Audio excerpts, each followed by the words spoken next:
You are now listening to Chakras and Shotguns.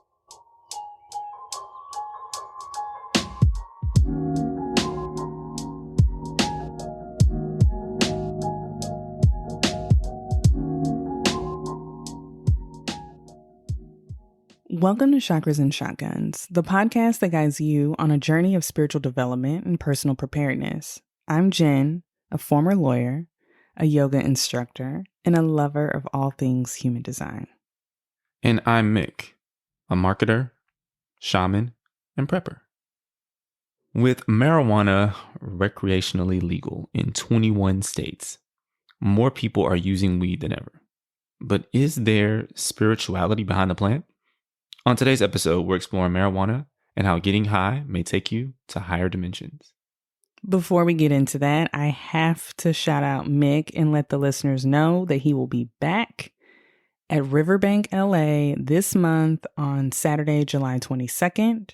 If you're in the LA area, you can book a Reiki energy healing session with him using the link in the show description. Reiki helps you relieve stress, reduce pain, or maybe you just take a moment for yourself to get your energy right for the weekend. It's finally warm outside. Part of getting summertime fine. Appreciate that, boo. All right. Let's start as we always do with a little bit of breath work to get us into a mindful space. All right. Today's breathwork is more traditional breathwork. We've done it before on another episode, but we used our breath to get grounded. Today, we're using our breath to get high or a little elevated at least. So find a comfortable seat. Rest your hands, palms facing up. This is energetically how you receive energy.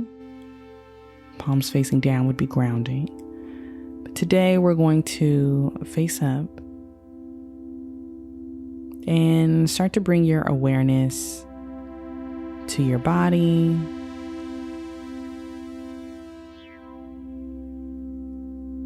Maybe do a full body scan.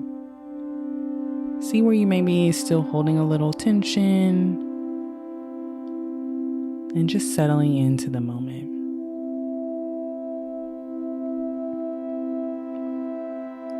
Take a deep inhale in through your nose, expanding your belly, completely filling your lungs with air, holding at the top. And exhale that breath out through your mouth.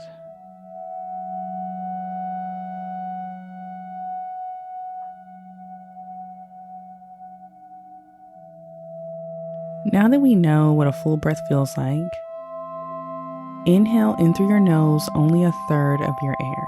Hold. Inhale another third of air.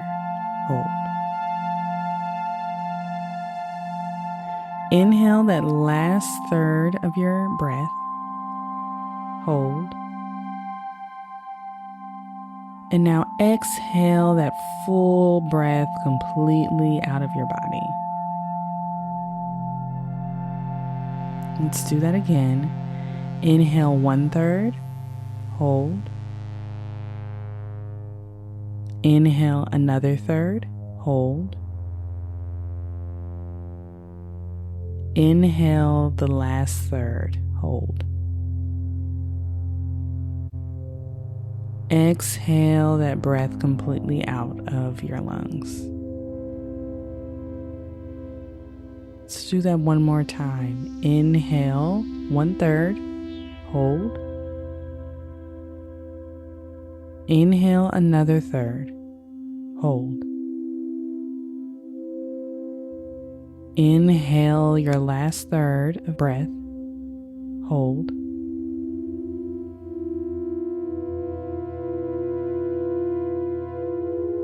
And exhale that breath completely out of your lungs.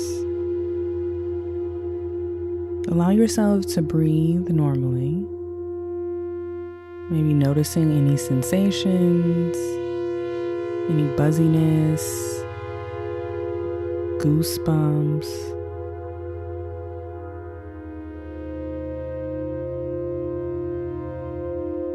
And check in and see how you're feeling now compared to when we first started the breath work.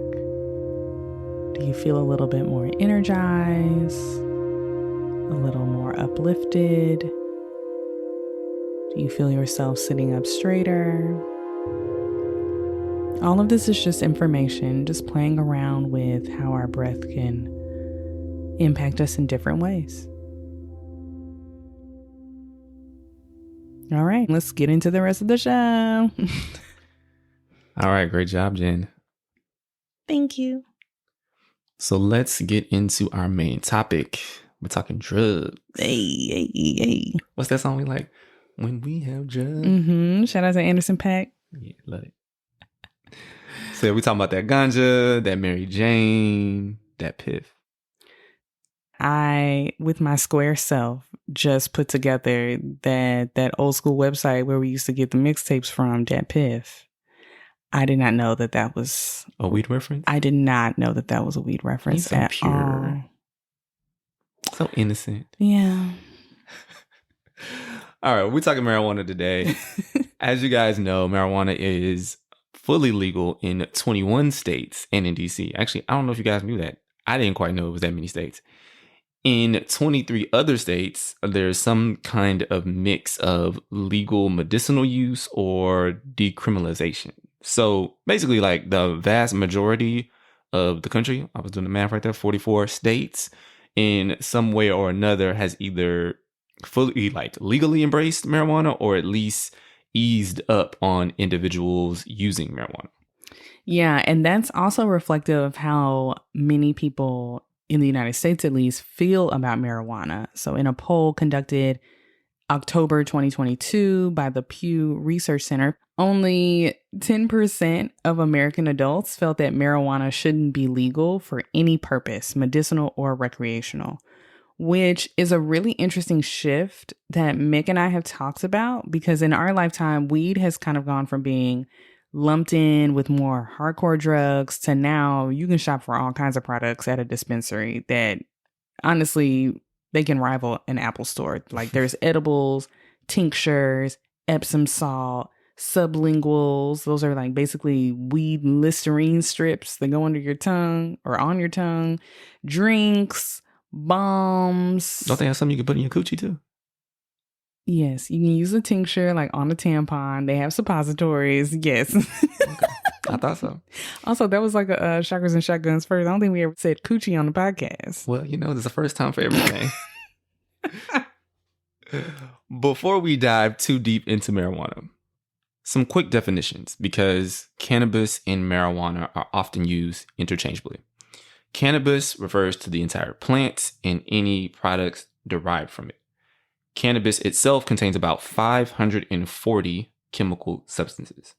Marijuana specifically refers to product that contains substantial amounts of tetrahydrocannabinol, or THC.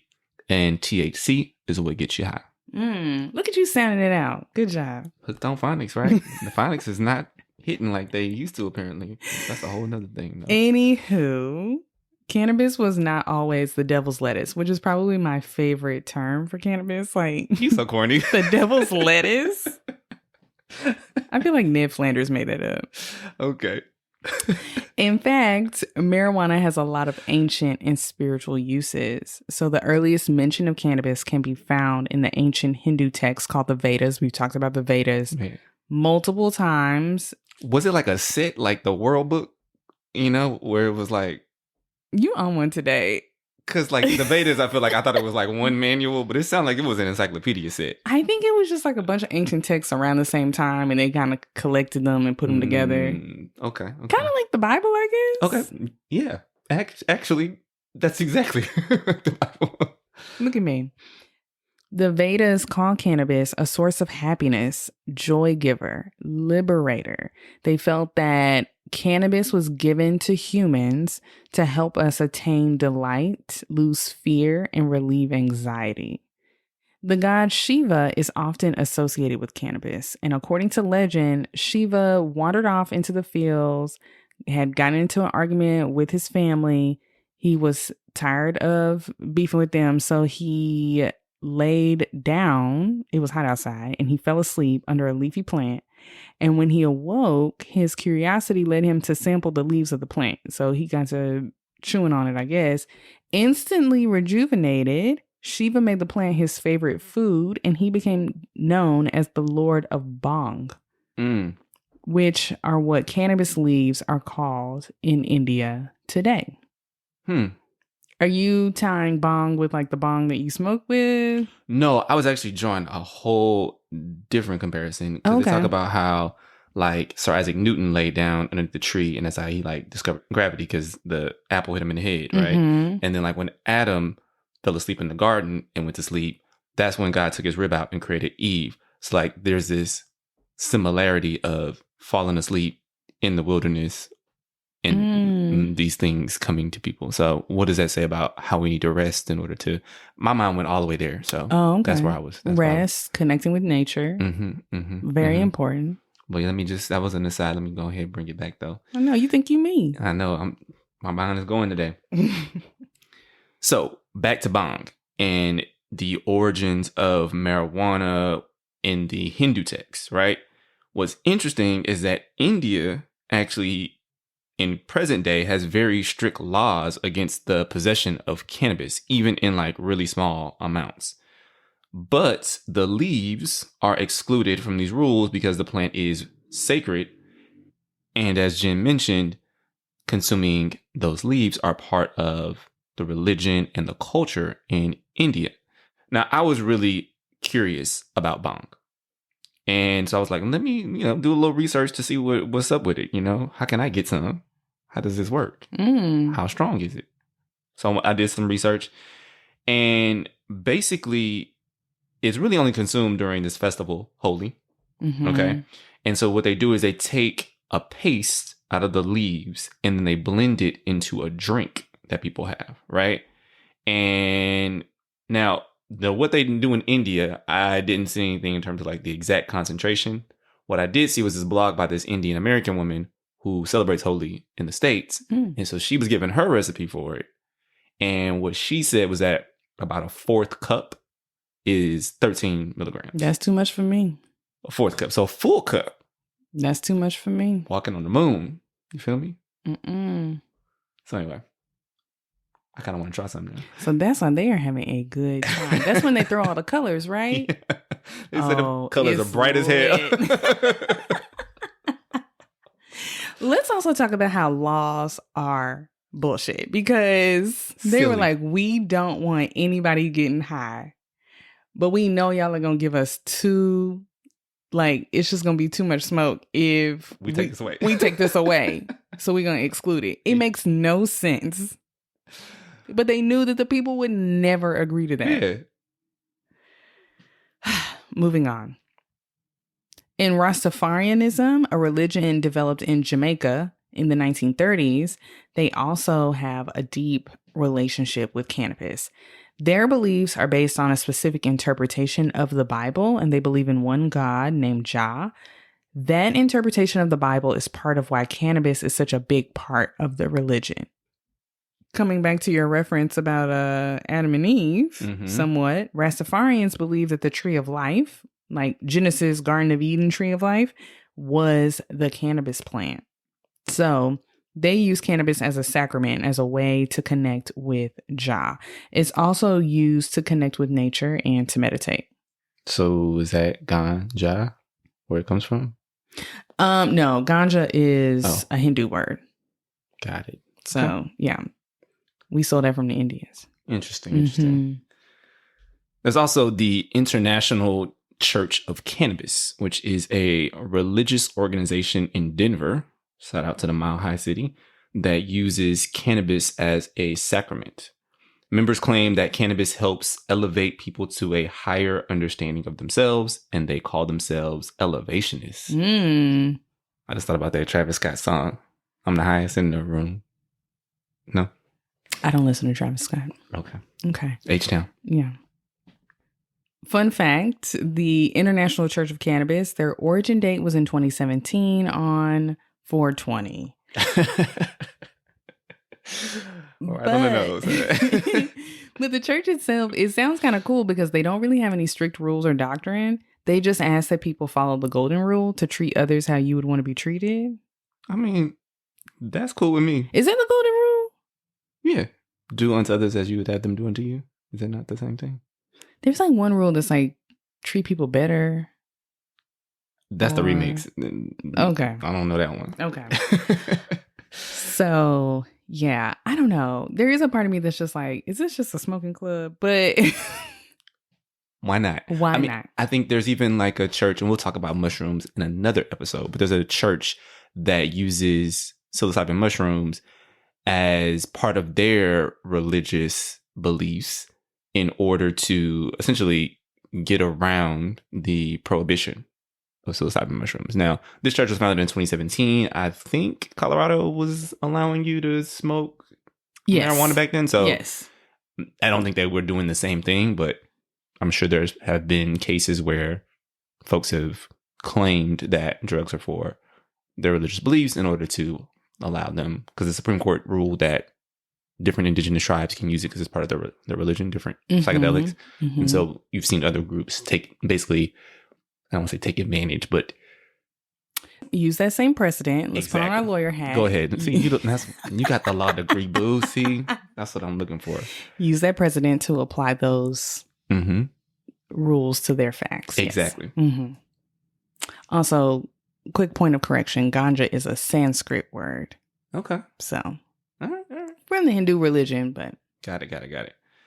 All right. Now I want to talk a little bit about indigenous tribes. So there are some different indigenous tribes that have used cannabis for medicinal uses, as well as for making ropes and clothing out of hemp.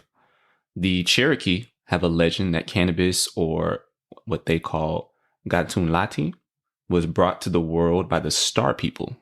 Now, shout out to the Starseed episode. You know what I'm saying? Episode 72. And the Star People, according to the Cherokee, seeded the earth with humanity and believed that cannabis was essential to our development. Interesting. Very interesting. I think when you look at it through that lens, it kind of changes all of like the old thinking about marijuana, that it was just like to get high and disconnect and, you know, just be slovenly. Just get the munchies and, you know, waste away. But like when you look at it through a spiritual lens and you're talking about expanding your consciousness, when you expand your consciousness, you actually can get more connected with nature, with other people. And so, yeah, that legend is fascinating to me. And then you mentioned the Starseed episode.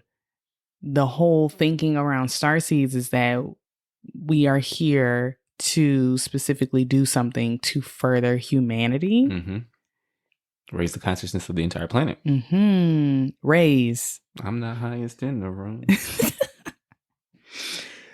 Now, on the flip side, like all indigenous tribes are not like, yay, weed. We talked about this in the last episode. The Karo and the Amazonians do not believe that marijuana is a medicine at all. Their definition of medicine is that you only take it once and then you're cured. So, I mean, by that definition, a lot of things are not medicine. Pretty much. Tylenol ain't medicine. Benadryl ain't medicine. Now, Robitussin is still medicine, I'm telling you. You know, knock that out. Knock that shit right out. That tussin. If you want to learn more about the Karo, the Amazonians, learn about ayahuasca, sacred mountain medicine, check out our last episode, episode 79. Yes. So we have cannabis use in spiritual practices going back mad centuries. Let's fast forward a little bit, though, to the 1960s here in the West. And the establishment, the government, the powers that be, they want to shut all that cannabis use down. So what was going on at that time? We got wars, Cold War, Vietnam War. We got the Civil Rights Movement. We got the feminist movement. We got Eastern philosophy and spirituality and other cultural and artistic shifts I think that's when Reiki actually first came over to the West as well. So you got all this stuff happening that's shaking things up. Yeah, I think yoga was becoming more popular around that time too. You got the youth out here, similar to Gen Z. They were unpacking and re-examining how they feel about everything: race, gender, religion. The Vietnam War came with a draft that killed a lot of young men for questionable purpose. And on top of that, marijuana was used as a means to reject the mainstream society and pursue spiritual enlightenment. Yeah, the government didn't like that. So all of that self-discovery and questioning, it was not maintaining the status quo of predictability and control that the government wanted. And even on like a micro level, you're talking about young people in their 20s, their parents, just like from a generational, they're like, what are you doing? What do you mean? Like you're getting high and going to music festivals and tuning in and I forgot the little phrase. It was like tune in and tune out or something like that. And you're not following in my footsteps. You're not doing the things that I thought that you were going to do next. Yeah. Now I know we're specifically talking about marijuana, but I know that like LSD was popular at that time too. Yes. Now, I don't know which one you want to attribute it to, but they were basically saying these drugs in general were causing people to have different feelings about war, not wanting to sign up for the army, not wanting to politically support people who wanted to go to war, right? Which, like, yeah, seems ridiculous. Like, you don't want to fight and shoot and kill people? Exactly. We got to shut this shit down. It's getting too lovey-dovey out here. So, fast forward to 1970. The Controlled Substances Act was put into effect, and it made marijuana a Schedule I drug at the federal level, which by definition are drugs with no currently accepted medical use and a high potential for abuse.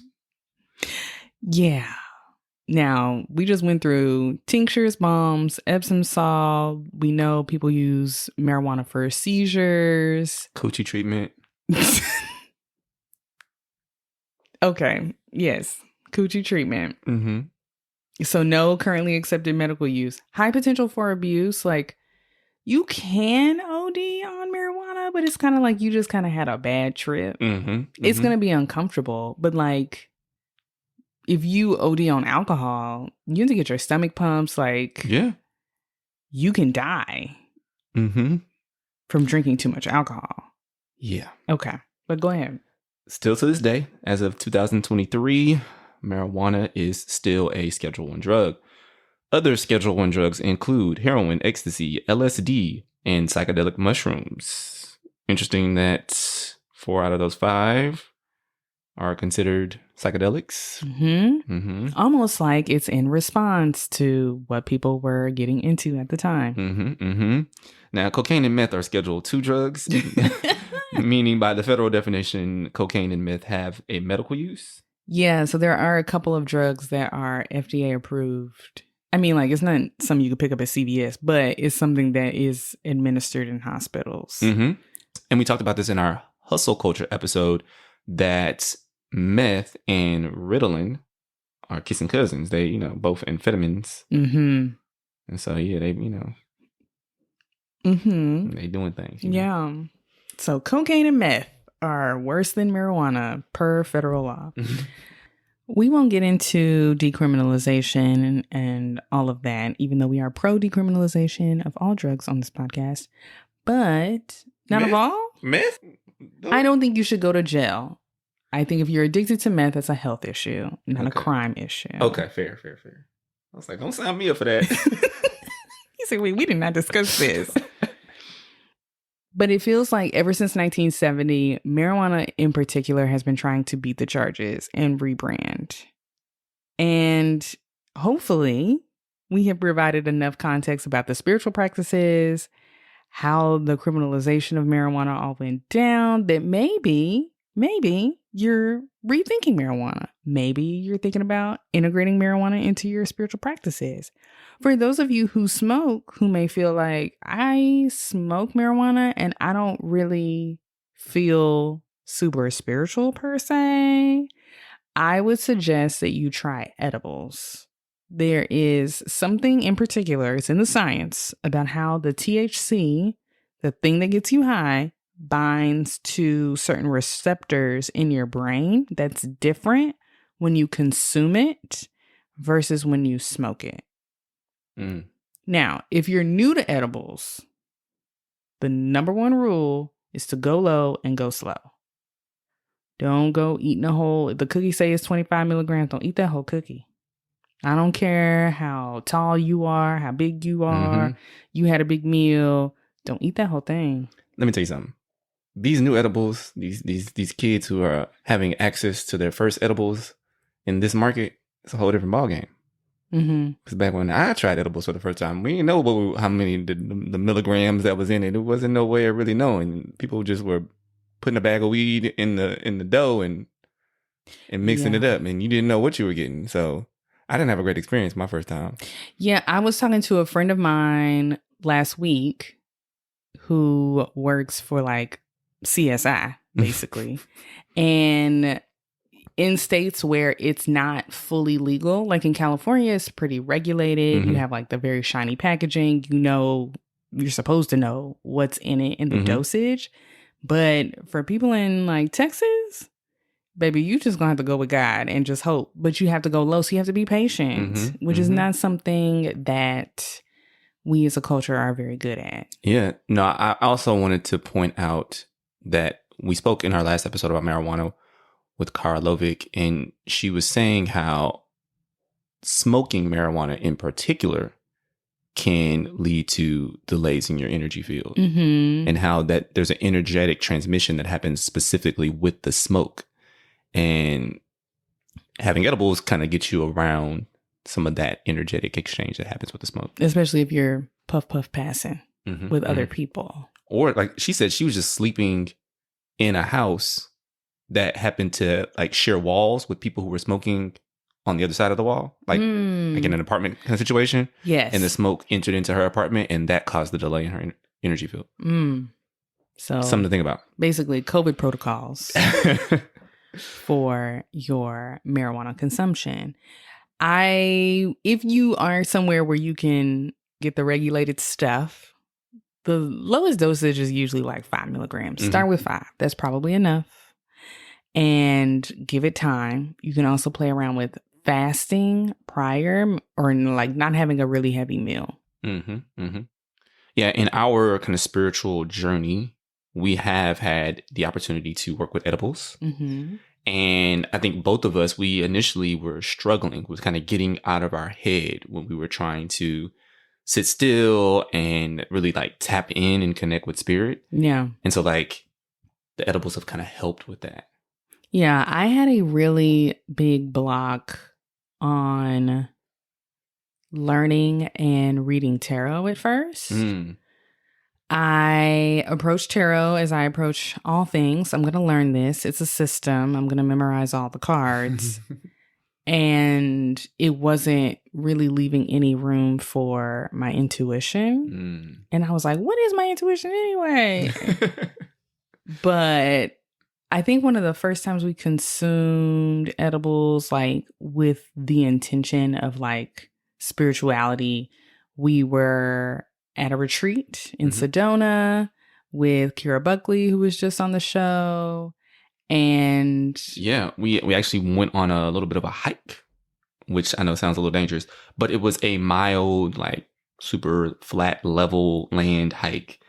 And after having that edible, y'all, I was talking and hugging on the trees and communicating with the bushes and the dirt. Yeah. It was a whole thing. Yeah. You just kind of see nature in a different way. I know I sound like one of the people. You just see nature, man. It's just the leaves are just, they're green, you know? I was trying to remember if I did an edible. No, I don't think I did when I saw that ghost. Maybe I did. Maybe I had a little one. I think I did. Which ghost? Oh, that's true. That's where we at. It also helped with my meditation. I mean, I can sit still for like an hour low key and not fall asleep if I've had a little 5 milligram edible. So if you really need to zone out, go deep, I highly recommend it. On that note, we're not talking about indica. Yeah. If you have indica, you're going to go to bed. Night-night. Sativa or a hybrid. Yeah. Yeah. It really, I think for meditation, when I started to go deeper and like really drop in, quote unquote, I would get in my head a lot. Let's say I saw the color purple in a meditation. Not Sealy, but like the actual color. Are they remaking that movie? Yes. Why? It looks good. Okay.